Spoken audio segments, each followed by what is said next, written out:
Hello. Welcome back to Bridging the Gap. Welcome back to In My Opinion. I'm here with my co-host, David Conley. Thanks for having me again, Dave. It's always a great pleasure being here with you. Well, we are now on a different time here in WICOMICO County where all the doors are closed for candidates coming in, and those that are running for office are there. Mm-hmm. What do you think so far about that? Have you noticed So far, I just don't really know that much about the candidates. So, it would be kind of nice to know where everybody stands, what everybody's kind of got a thing that they're for, and it would be nice to know what they're all about. What are they going to do to improve Wicomico County, and what are they going to do to help along whatever's currently going on? Because sometimes, things change and they go back and get rid of whatever was moving along. So just be interesting to know who's in for the progression of Wicomico County rather than just stagnation. I agree. And actually, we just looked at your area and found out for the first time you figured out who your person is in that area, and that's actually your District 1, which is I think one of the only two incumbents that are actually running. And that would be Shani Shields. We actually have already interviewed the young lady that's going to be running against her, and that's be Miss Bernadette Kennedy. Have you ever met Shani? No, I have not. Okay. Well, I can tell you that Shani has been on the city council for many years before she became county, and I actually spoke to her about a week or so ago. We were working on getting a interview, and actually I would love for you to sit in since that is your council person. I would certainly love to. I don't know if you noticed or not, but your district is considered to be the minority district. There's 2 minority districts now. Of course, before we had 5 districts and 2 at large, so it's gonna be kind of interesting. Yeah. I was actually again we're talking about the councilmatic districts, but I was actually looking at the candidates for the Board of Education, and believe it or not, in your district's the only one that doesn't have a candidate. Wow, really? So I'm kind of curious on how that works. If you don't have anybody running for that, then who represents it? Right, exactly. And that's for our education, so that's going to be kind of interesting. Yeah, well, that whole portion district that I'm in is kind of crazy how portions of it are part of the city and then portions of it are not. And typically the portions that are the highest crime rate are magically not part of the city. It's so odd. It's almost as if it was made that way. I don't know. But it definitely helps with statistics. So there's no murders in Salisbury. There's never been any murders in the past years or two because in my opinion, he's trolling right now when he's a little this. Sarcasm, just a little sarcasm. There's nothing better than seeing a tarp over a car with a body in it for 3 days, and there's no detectives in Salisbury that can take care of the situation, and a Salisbury PD officer just has to sit in his car and make sure nobody touches where the car has been tarped, and that way there's no murders in the city. It's great. This must be your neighborhood. Yeah. Well, I can tell you with this is that actually the minority districts are not geographically set up. They're more demographically set up. So, I mean... So it's lower income housing? Well... It's demographically set up. I'm going to keep saying that because I'm pretty sure, and without risking someone not liking what I say, I cannot say that. Although I have my own thought, in my opinion. Yeah, well, it's our opinion. My opinion can be sarcasm as well, but it is my opinion. Right, but the funny part is that it stretches. It can stretch down in Hebron and then end up in the middle of Salisbury, then in Allen. So again, it's not demographic like most of them are. Yeah. But right now we have an incumbent there, which is in Shani Shields, and like I said, she's been on the city council for a while, and she just had one term with the county council. Shani's been around a while. She's in her 70s, and she wants to keep doing it. It's going to be interesting to see how that pans out. However, on the reverse side of that, we have sat down with Miss Bernadette, who just retired after 30 years from the library. Okay. And, some of the things that she was talking about is like the homeless that surrounded the library and treating them like people. And she also was talking about down in the area that she's from, which is the San Domingo area, how they restored a historically black school and how she's been working with that. And, You know, one thing I can personally say that I have found out by In your talking- opinion. Well, in my opinion, but actually it's fact. But talking to both the ladies, one of them is ready to sit down and talk to the now current executive and see if we can work things out. And the other one's like, we'll just go ahead and write her off. So, and you would have to go back and watch my interview to see which one of them is which. Okay. So, yeah, that's District 1. All right. Anything you would like to add to that?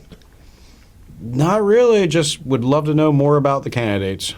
And again, you may hear him say that a lot because Dave is curious about politics, but he's not sure of who's representing him in many of these areas. So a lot of this, he's just putting in words as he sees.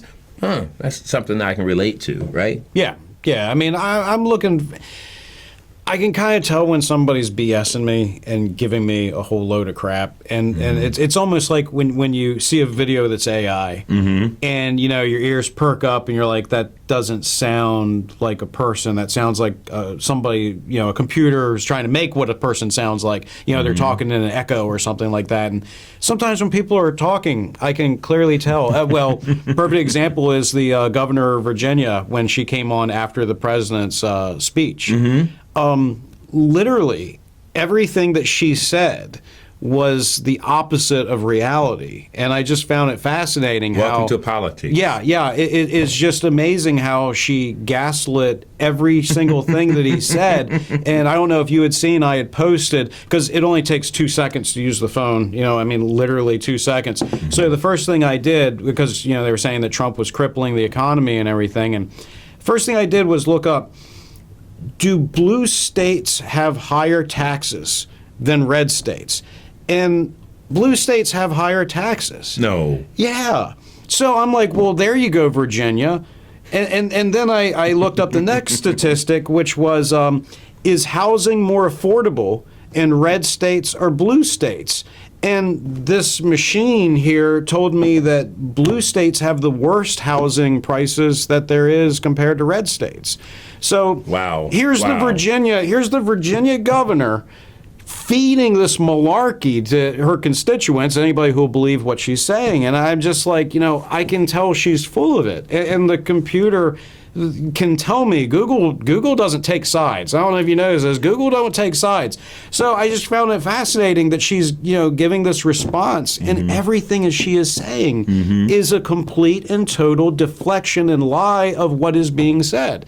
The fact is blue states raise taxes to where they're completely unlivable to live in. And I told a friend the other day, he lives in Delaware, and he's looking at moving at South Carolina. And it's a little too conservative a state for me. They've got nuclear power. There's all kinds of little things there. They're a little different than here. But the common thing I told him is like, you know, there in South Carolina, you can be a middle-class citizen. Like here on the peninsula, once you're in the lower income class, it takes some level of cheating to really get yourself anywhere in advance. So it just kind of shows that like here on the peninsula, you're always moving sideways. You're never moving up. You're just moving diagonal or sideways. I think there may be a couple people that may be moving up. But you just mentioned something about Virginia and their governor and talking about blue states. Yeah, as the same as Delaware or Maryland. Well, Maryland is a blue state. However, the county here is very red. It's very red. Yeah. Do you think that might be why the governor? I mean, I was just riding in and I heard, comments from Annapolis talking about our county executive and the fact that she's pushing back from Annapolis. I mean, you have to. I mean, like Annapolis is being influenced by the blue deep state, and the blue deep state just wants everybody to just not make any money and just barely hold on to their incomes and constantly need a handout. And it shouldn't be like that, but it gives them leverage over their people. As long as their people have to constantly come to them for help, guess what? People are always going to keep voting for them. So I'm not a person that follows one side of the politics or the other. I definitely lean right. However, I'm not the kind of person that would be right, so to speak. I'm just kind of in the middle, and I'm trying to bridge the gap. And it's I know. I'm trying to bridge the gap, and like it's so difficult to see between the lines because there's so many lies. There's so many people that want to gaslight. They want to do everything they can to convince you that they mean what they say. And if you're a reasonable person, if you know when somebody's stealing from you, but they're helping you find your wallet, you know that whole thing. I mean, I'm sure we've all been around that in school or something. A couple times. School, brothers or sisters, whoever they steal something of theirs, and then they have the nice pleasure of helping you find, and so you kind of, your instinct kind of perks and you know what's going Absolutely. on. And that's what I felt from the Virginia governor. So sometimes when it comes to politics, I don't believe what a lot of people say. I kind of just sit there and be a little bit of be a little more empathetic to what they've got to talk about and hopefully see something in there that's actual truth. Well, a lot of times politics reminds me of professional wrestling. Oh, yes. But with that in mind, I'm going to go back to this match card. In District 2, Councilmatic. Now, this is kind of interesting because the incumbent, who is actually a good friend of mine, anybody who knows me knows that Councilman James Wynn, who was the one who got in a little bit of stink because he stood up and said a couple scriptures and, young man, waterman. But anyway, he's running for re-election. He's one of the other than your representative who's running for re-election, and he's actually got an opponent in the primary, which actually, to back up, in District 1, that'll be all primary too, because they're both Democrat. Mm-hmm. But he has a primary opponent, then he also has a general election opponent, and it's the Atkins. When I say that, it's kind of unique. His opponent, as far as it goes with the primary, is going to be Patrick Atkins, who I know Pat, actually a friend of mine also. But he's going to be running against James Wynn in the primary, and then in the general, he's going to have to go up against, or Pat's going to have to go up against Jim Atkins.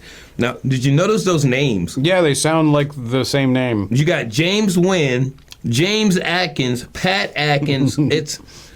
Yeah. It's like two Daves on a show. It's just who bigger? Who could ever do something David like that? James. Yeah. But I can say a little bit about this group because I do know them a little bit. There will be someone here I won't know too much about, but that's what Bridging the Gap is for.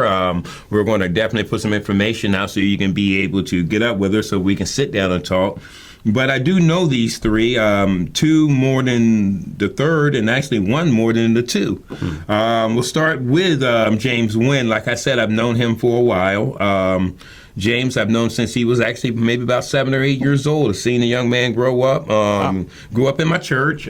Still walking around with a Bible. I've actually seen him he was actually at Redmond's for a fundraiser, and there were a lot of people around there that had beers, but not him. He got up and grabbed the Bible. So I was like, okay, James. So the right one. But he's also a outdoorsman. He's done a lot of work on the west side, alongside Captain Joe Lappin, trying to get some watermen, some things done in Annapolis. I think he's done a great job. The next one would be Patrick Atkins, and like I said, I like to call him Tick and Took, and he knows why I would say that. He's a good guy. I've known him for a while. In the political realm, he definitely, during Question A, he definitely stood up for the executive form of government, and it's going to be interesting to see what his stands are and what his views are. And Pat, I asked you before, now you're actually I was calling him Mr. Money in the Bank. Okay. Because he's had this contract for a while, the contract to actually put his name in, but he never said, well, he did kind of tickle the fact that he might run for executive, but he never actually did it. So everybody was like, what is he going to do? And I called him Mr. Money in the Bank, so he actually filed for council. So it's going to be interesting. Then it comes to Mr. James Atkins, or Jim Atkins. I haven't talked much with Jim Atkins. I do know that he is part of another show here at PAC 14. I do know that he spends a lot of time at the council meetings. One thing that does stand out is that he questions a whole lot of what the executive office and the executive branch does. If I can remember, during the Question A, or the vote to try to take away the executive form of government, he was very adamant on getting rid of that form of government. But I can say definitely from what I've seen from him is that he stays involved. Does he do his homework? I think he does some research. Do I think that he can get along with the executive? Well, maybe it come down to who the executive is going to be. I mean, you also have Ernie Davis running. I have a big question mark in my head. It's just because of what I've seen in the last year plus, actually more than a year. Rather than not, he could actually sit down and get the work done with Julie Giordano.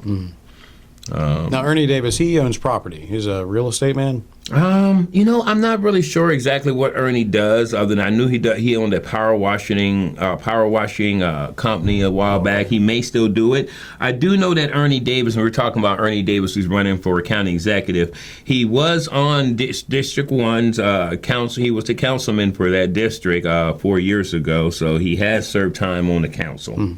I do know that. I would love to know more about him. Yeah. You see, the executive branch is like the president of the county. Right. Let's think about that. You have a mayor, then you have an executive, then you got the governor, then you have the president. So I think that knowing about a person running for executive, we need to know a lot. Well, yeah, we need to know a lot about anybody who runs for any position. Absolutely. If we're the ones electing them, got to know your candidate. Absolutely. It's kind of hard not to know who Julie Giordano is. 'Cause every time you turn the TV on and WBOC or somebody's talking about her. That or she's gone live on her own. One thing is when I can say about Julie when she was running for office is she got her exercise in. The lady knocked, I would say probably well over half of the county herself. I don't know how many days she wore tennis shoes, but I do know some of them she wore high heels, so I don't know how she's done that. But again, so those were the ones we had for District 2. We have, again, the incumbent, which is James Nguyen. Then we have the other Republican running, which is Patrick Atkins, and then you have the Democrat area. I haven't seen many Democrats win. It's a very red district. Yeah. Okay? Would you like to add anything? No, nothing. Okay. So now let's go to District 3. Now, District 3, we have, what's that name there? Habakkuk, which is a good name in the Bible, Habakkuk Pishin. All right, and I think he may be of Haitian descent, but it's good to see that everyone's getting involved. But this is also a minority district here. So he's going to be running. He's on a Democrat ticket. He actually registered on the 11th, so he gave it about maybe a week before the closing date, but he got in there. It's going to be interesting to know more about him. Again, I don't know who he is. I actually need to talk to him and apologize if I said his name wrong. Right. Well, you had me read his name, so I apologize if I said your name wrong. I'm a smart man. So he's also going up against a Republican in that district named Tony Hilligoss. Now, I don't know much about Tony, but at last name, his wife is Molly Hilligoss. Molly is in charge of Habitat for Humanity. Oh, okay. So this will be interesting to see how this plays out for the affordable housing. Right. I'm not used to the Republican being more about talking about the affordable housing more than the Democrat, just being honest with you. Yeah, well, very seldomly do you hear Republicans ever cover it. And that's the thing, is that's where the pandering comes from Democrats. When the Republicans don't go for a topic and they just stay away from it, it has a tendency of the Democrats using that as their full force topic for campaign. So, good point. It just is what it is. Good point. Well, and I don't know if I don't think it's that they don't care. I've actually talked to a really good Republican. She said the way to fix affordable housing is to build more housing. Because when you build more housing, the housing that's already there, that price goes down. Does it? It goes down because you got more housing. People who are living in those houses are going up. So you're going to have more housing, which more housing you want to have someone in it. Yeah, but there's a line in between gentrification, because I've seen this in my own neighborhood where, sometimes an area becomes a little decimated and a little aged, and there's the idea of we could bulldoze it and we could put something else there and make it better or improved. But a lot of times it just is left to fester. And if you build more housing, I can't really see that being a solution. The first solution would be to figure out what's going on with the housing issue as it is. Because if you got a bunch of people on Section 8, or you got a bunch of people that are having a really hard time paying the bills, plopping a bunch of new houses doesn't mean that, you know, I see what your point if you is. make $2,000 a month and it's not enough to be able to afford rent or to afford a house, because there's a new house there, it's not going to see what change you're anything. saying. Your only step would be to step down. Well, thank you. In my opinion, the Section 8 housing situation needs to be looked at anyway. The reason why I say that, I see it as it should be more of a temporary, and I'm not saying take it away from people. Absolutely temporary, because the thing Well, there's some people may need on a more permanent basis. Those are elderly. disabled. Yeah, well, they're disabled or elderly, but Yeah. when you're looking at someone who's youthful and vibrant and they're having a family, like at some point, there has to be a point, you know, where you move on and you move up a level. But like I say, one of the states of the peninsula is we all seem to move sideways and diagonal. We don't seem to move up. So it's a tough argument. It's a really tough one. I think it's one of those things that has to have a lot more analysis, because you're not only talking about income and finances, but you're talking about people. And sometimes it's hard to get people to change, especially when people become so used. They're so used to the system, you know. Yeah. But it's just like with you know, the tariff situation going on, and the president saying that inflation is at an all-time low. As a business owner, I've noticed that when my prices go up, they don't seem to go down afterwards. They don't seem to ever go down. And I've watched all these tariffs I've paid. I paid basically like $1.70 more per item on these tariffs, and I'm not seeing any company saying, well, it was illegal, so we're just going to lower our prices. It doesn't happen. And that's what causes inflation. It's like this constant thing that you can't stop. It just keeps stacking and stacking and stacking. So more houses, in my opinion, I don't know if that actually is an improvement or not. You got to improve the people before you can really do anything. I like that thought. In my opinion, you need to cut the umbilical cord in some places. Yes. You know? Thank you. Even though I do love my mama. I love mine too. Well, anyway, let's get back on topic here. In my opinion, we're getting off a topic there. All right, Councilmatic District number 4. Now, that district is more downtown area. One of the people that's running is a friend of mine. Actually, I'll be honest with you, I encouraged him to run. Oh, yeah. And that would be someone that, I want to see you on here soon, Aaron. Aaron Guy. Aaron Guy is running on the Democratic ticket. I'm just going to say it like this. In that area, it's going to be hard for a Republican to win, because it's so deeply, you know, leaning in the other directions. But anyway, Aaron Guy is running on the Democratic ticket. He actually filed on the 10th of February, and he has an opponent. And he has 2 opponents, actually. The other Democrat that's running in that district name is Aaron Patterson. I don't know much about Aaron either. I don't even know anything about Aaron. Again, those that we don't know anything about, we encourage to please. We're going to send out some information. We got 2 Aarons. You got a female Aaron. Oh, okay. That ER. Well, you know they always say they're you. So everybody's always running an Aaron. So you've got Aaron E and Aaron A. 2 Aarons are run. Gotcha. Running errands. Both running of them errands. 2 running errands.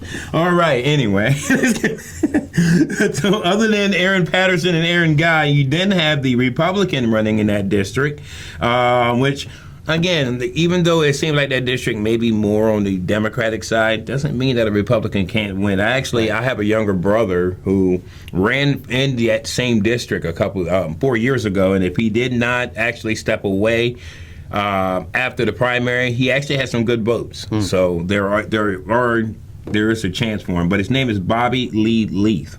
I want to hear more about this young man. He's running in that district, and he filed on the 18th of the month. I've heard that last name Leith, but I haven't heard from him. So I'm interested in hearing more about him. Right. And you know what's funny? Now that we're talking, we said Aarons. There's a 3rd Aaron running. Oh, boy, another Aaron. Yes, in District 5. We're now in District 5. And yes, there's yet another Aaron. This one name is Aaron Sadberry. Sadberry? Sadberry. All right. Yeah, he's not sad to be in the berry, though. Yeah, you would hope. I think he lives more towards Delmar. No, he lives in Salisbury. Anyway, so Aaron Sadbury is running on the Democratic ticket. He actually filed on the 6th for the District 5 area. That's the same area that we interviewed Joe White, in my opinion. He's in that same district. And, of course, Joe was filed as a Republican, but he also has a competitor, too, another good friend of mine, someone that I actually had an opportunity to interview. I had to meet the most hilarious interview, but I had an opportunity to interview the mayor of Delmar. You have to go back and watch that. Okay. I mean, it was like literally, I'm talking, he's in front of the camera going, cut. Hilarious. But anyway, Ben Jordan, who's the mayor over there on the Maryland side of Delmar, he put his name in the last second, and I'm pretty sure it was the last second because when I looked at it at the end of the 23rd, it wasn't there. Yeah. But then it was there. So I'm interested to hear Ben talk about it because the last time I was talking to him, he would not say he was running or not. He just wanted to talk about all the great things of Delmar. Well, I definitely know the Maryland side of Delmar is much better than a lot of the other parts around the what do you call it, the metropolitan area. So it'd be interesting to see what somebody could bring to the game. Yeah, I mean, he's actually, as I think back of talking to Mayor Jordan, he was talking about how the purse of Delmar, Maryland is pretty good. So he's kept the money good there. Yeah. They've got great schools there. They do, and their water treatment plant is, I heard it's pretty good. Yeah. They put money into it, but they've taken care of it, and they've been trying to just refurb downtown. So as long as it doesn't be like the water treatment plant in Washington, D.C. You're so hard on D.C. I am hard on D.C. I think D.C.'s hard on D.C. Well, D.C.'s hard on us. That's why I'm hard on D.C. Touche. Okay, so District 6. It's not another Aaron yet. No. No. Oh. District 6, we have on a Democratic ticket, we have someone named Sarah Ashley. And again, some of these names I've not heard about. I've not heard of these people. So it's going to be interesting to maybe sit down and talk to them. Just because we haven't heard of you doesn't mean we don't want to hear from you. Right. Does that make sense? I mean, like, I only know like maybe 400 or 500 people. So yeah. out of an area where there's 50,000 or so, more than 400 or be 500. people. Yeah, you know more than 400 or 500. That's about all. Come on now, we've been on Earth for 21 years. You have to know more than that. I don't know. In my opinion, I need to repent. In my opinion, like I just like I don't have names to place with people. So I mean, I'm sure there's people that know me or know of me, but I don't know them per se because we haven't really sat and had a conversation much like me and David James are having. Right. Well, I haven't sat down with Sarah Ashley, so I don't know what her views are. Yeah, we got to invite some of these people here. Absolutely. There's got to be an email address or something they can contact, right? Oh yeah, absolutely. We're gonna make sure that is out there. All right. It probably just popped on the bottom of the screen right around here. Now I got to move it up. Well, the person that she's going to be going up against is Michael Houck. And we call him Hooch, and I've known him for a while. He was a county sheriff, retired county sheriff. He was on duty serving the public on a night that the tragic death of the young man from Delmar, the police officer, and but he's a great guy. I know Mike, and I think that he's going to do a great job if elected. He'll do a great job anyway. I know if you want to get some good lawn care done, you can go to his company. Oh, okay. They do a great job, but yeah. So I'm interested to see. We do know he's going to be for taking care of law enforcement he'll be a man of integrity. I'm looking forward to hearing from him as well. And here's another thing we're bridging the gap. What we want to do going forward is maybe if there's more than one person running in a district, maybe having them set up two podiums here and have a little debate. Yeah, have them at least talk some points out. I mean, it helps everybody. Yeah. I mean, it helps both sides. So why not? If not that, we get two pairs of boxing gloves. Good pay-per-view. Or maybe we could just get like, we don't want violence. So how about if we just get a Rock'em Sock'em Robots and just put them here? You remember those? Yeah. Kids wouldn't understand that. Oh, no, they Where's came the back. batteries? Okay, we're going to keep it moving here. And the last district we're going to cover today is going to be District 7. District 7 is going to be one of those unique one because it was a question if there was going to be another incumbent got into it, which was Jeff Merritt. He did not, which is kind of unique because the county executive said there was going to be a brand new council, and it seems like it's going to be. But District 7 is going to have two people that it's going to be interesting. It's going to be interesting to hear their views. Mm-hmm. And one of them is running on a Democratic ticket. The other is running unaffiliated. As a matter of fact, if you look at Joe Venosa, who his on the thing for the elections, it says candidacy for a general election only. Mm-hmm. So they said even when he first got in there, he's just going to graduate. Mm-hmm. But he's going up against Megan Alton. You know anything about Megan Alton? No. Name rings a bell, but no. Okay, not Alton brothers, not same set Alton. Oh, okay. Yeah, her family's out of Fruitland. I do know that Megan was on the city council. She was appointed to city council. There was a vacancy. She did serve on that. She ran for council 4 years ago. She for the at large seat. She did not win. However, she's trying again for office. We tried to reach out to her. We haven't heard back from her yet. There are some questions that I definitely want to ask her and see where her thoughts are.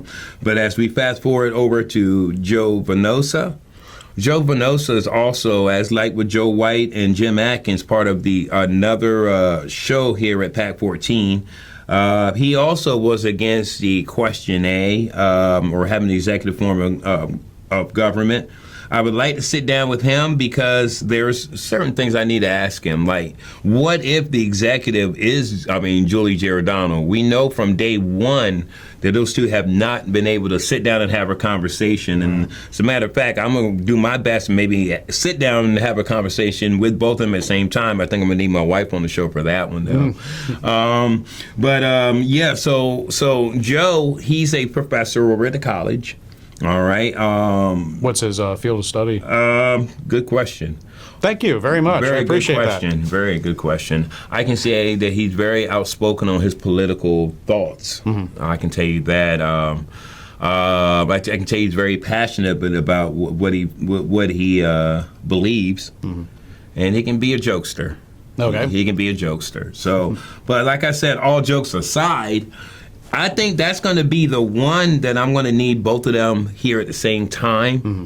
and ask them a set of questions, because that one I'm not so sure. I'm sold. I'm not sold on either side on that one, and I'm just going to be 100 there. You know, nobody is 100% already going to make it in. Even if you're an incumbent, even if you seem popular, there's always the chance, there's always the opportunity that things could go the opposite direction, okay? Right. I can tell you that right now.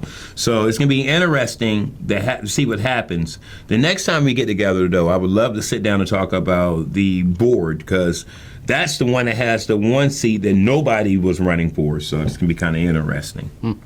You know? Should be. So what do you think from that group?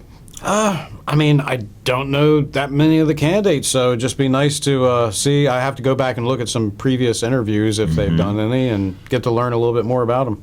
Well, that's very important for many people to have that opportunity to find out what these people's point of views are. Bridging the Gap has been in contact with different areas to try to set up town halls and have all candidates. See, it's not just about that actual district, because now that you don't have an at-large district, every council person needs to have some kind of invested,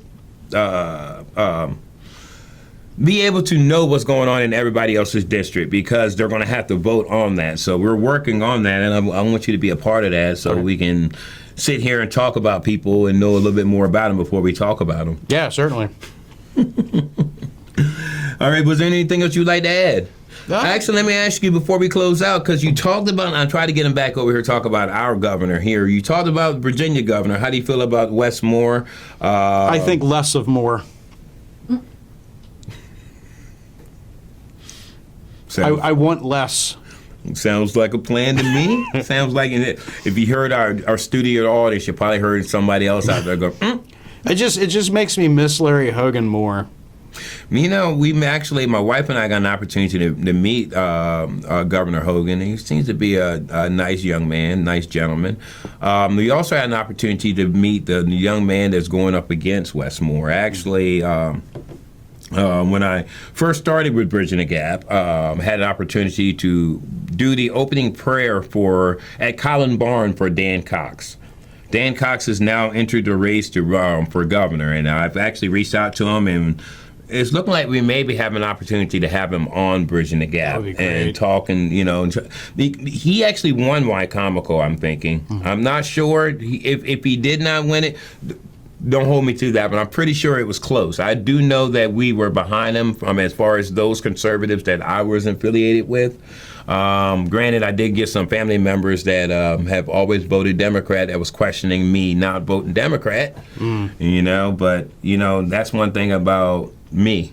I vote for the person, not the party. Right. That's the way it should be. But with that in mind, is there anything else you'd like to add before we close out? No, other than just everybody enjoy March. Yeah.